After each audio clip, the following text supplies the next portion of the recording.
Zoey is one of the most moving characters in K-pop Demon Hunters, winning fans over with her strength and sensitivity. But do you really know the whole truth about her past that could break your heart? Parents' separation. There are very few moments that show Zoey with her family. In fact, her parents have never shown up to watch one of her performances. Not once. Not even to clap off beat or to hold up a sign that said, "Go Zoey!" And that raises the big question, what exactly happened in this hunter's past? Something so devastating that even the creators of K-pop Demon Hunters decided to drop hints right in front of us. One example comes from the Golden music video, where Zoey is literally split apart by the hands of her father and her mother. It's visually powerful, but also symbolic.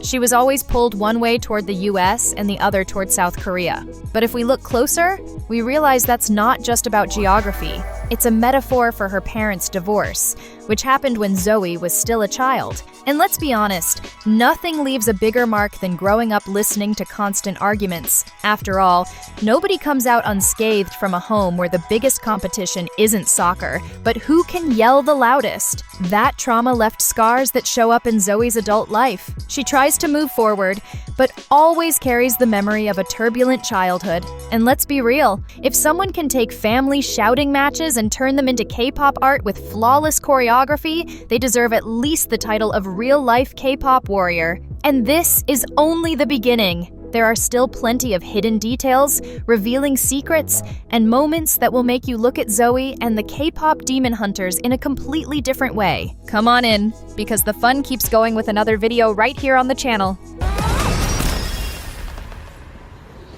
Two worlds. Speaking of which, her parents' separation left Zoey eternally split between two worlds. When she was in California, she never truly felt like she belonged there, since her habits and physical features were clearly Korean.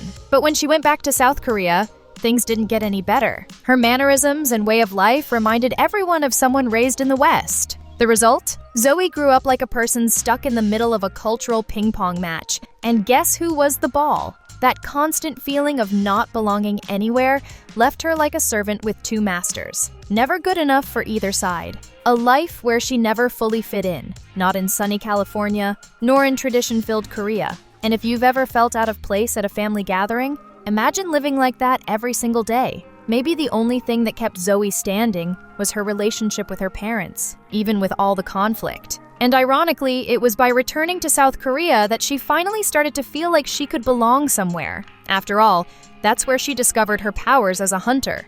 But here's the thing. Fans believe Zoey isn't just any hunter, much less one manufactured by pain, as happens with others. Her powers would be hereditary, which makes her even more special. As if, in the middle of all the chaos, destiny left her a family gift. And instead of some old heirloom, she inherited the skills to fight demons with dance moves and charisma.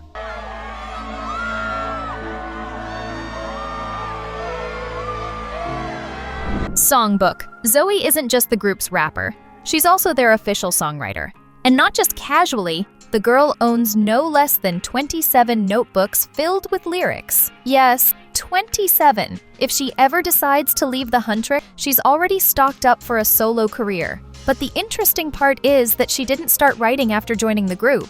In the Golden video, we see flashbacks of her school days in the US, scribbling in notebooks. And guess what her favorite subject was? Demons. Pretty healthy for a teenager, right? But there's an explanation for that. From a very young age, Zoey used her notebooks as a way to vent. While her parents were too busy dealing with their own problems and fighting non-stop, she found paper as her only way of being heard. What began as a rage-filled diary slowly turned into music. She took all that pain and transformed it into art. And it's exactly this mix of scars and creativity that makes her lyrics so intense and special. And let's be honest, it's not every day you see a teenager sitting alone, writing about demons instead of, I don't know, making vampire fanfics or jotting down secret crushes. But that's Zoey.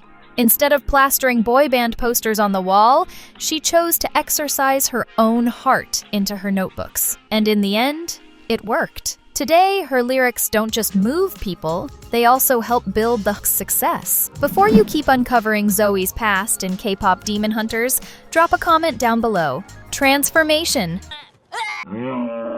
Attachment to the sunlight. One of Zoey's most striking traits is that she always carries certain things around with her. And no, we're not talking about her turtle-themed object collection, which would already be unusual enough, but rather something even more mysterious, the Sunlight Record. This little detail caught the attention of many fans because that legendary hunter group existed long before Zoey was even born. Among them were names like Celine, who was once the leader, and even Rumi's mother. But what really intrigued everyone was, why did Zoey walk around everywhere with that record tucked under her arm as if it were the official soundtrack to her life? The most obvious explanation would be that her love for music came from her mother. But what if it's something bigger? Many believe that Zoey's mom was hiding some heavy secrets and that, among her belongings, her daughter stumbled upon this record and simply became enchanted by it. That opened the door for an even more dramatic theory, that her mother was actually the forgotten third member of the Sunlight.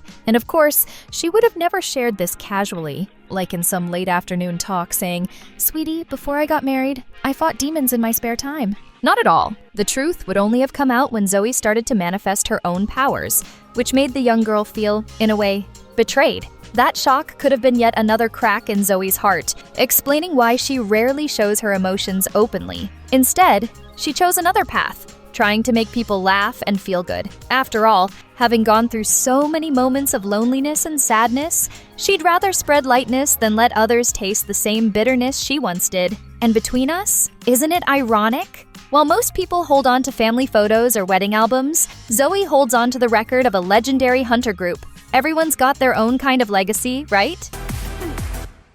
Huh? Bullying. Many fans believe that Zoey went through bullying back in her teenage years, and the music video seems to drop some hints about it. In the scene where we see her writing in her notebook all alone, it's clear how hard it was for Zoey to make friends. After all, she never really felt like she belonged there, and that only widened the gap between her and other people. Being Korean in the United States, with looks and habits that stood out from the rest, made her an easy target. School, which should have been a place for learning and friendships, ended up becoming just another battleground. And Zoey, instead of being remembered for her creativity or talent, was labeled as different. Let's be real, teens don't forgive. If you show up with a weird haircut, that's already enough reason for them to mock you. Now imagine carrying an entire cultural identity on your back. They were tough moments that left scars, but they also helped shape her strength. After all, turning mockery into razor-sharp rhymes is basically a superpower. And if today her lyrics feel so intense and emotionally charged, maybe it's because they were born out of the pain she lived back then. In the end, the bullying only managed to do one thing: give her more material to write hits. If you're not part of it yet, subscribe to the channel and hang out with us in every video.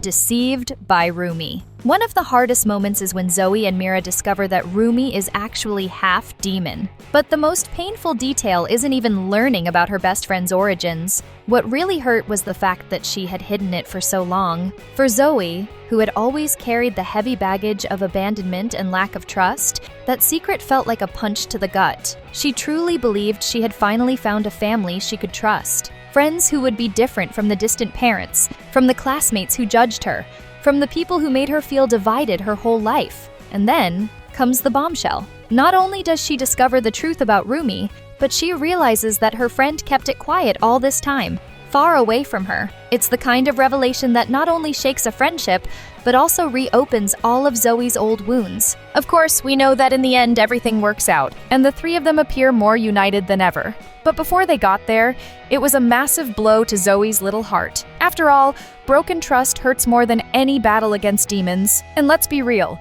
if there's anything worse than fighting monsters, it's having to deal with your friend's secrets. At least monsters don't hide their tails. And the worst part wasn't even that. When the Saja boys announced their show, the one that would completely destroy the Hoon Moon, Zoey still tried to think of ways to fight back. But all of that was shattered by Mira, who said there was no Huntrix anymore. That without a doubt broke Zoey, because once again she felt she wasn't enough, and that's how Guima convinced her so easily to give up the fight. But after all this, she forgave her friends, though she'll still need some time to rebuild her trust again. Could this have been the biggest disappointment of Zoey's life? No support. Something that really stands out is that Zoey's family never shows up at her performances and practically disappears from the K-pop Demon Hunters movie. For many fans, this is no coincidence. It reflects a broken family, scarred by fights, grudges, and constant arguments. The result was that Zoey never managed to form a solid bond with either her father or her mother. She grew up in an environment where she was always trying to please both at the same time,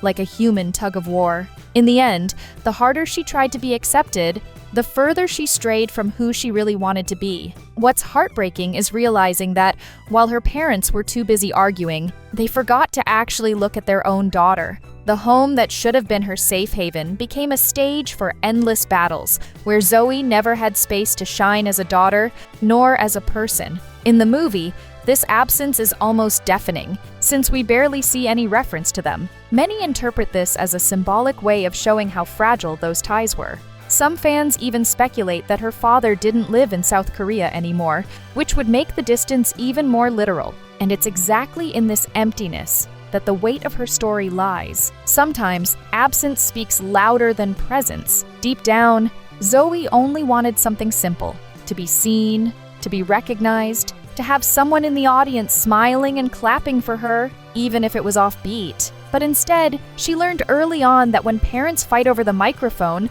the child rarely gets a chance to sing their own song. In the end, what life didn't give her in attention, Zoey turned into inspiration. And maybe that's why her lyrics sound so intense, because they were born from loneliness, but echo like a silent plea to be heard. Zoey's story is marked by absences, between notebooks filled with lyrics, the silence of an absent family, and friendships that had to overcome painful revelations. She became more than just a hunter. She became living proof that even the most broken heart can still find rhythm. If you're a fan of animations, take a look at these 2 videos you're going to love. Thanks for being with us, and see you soon!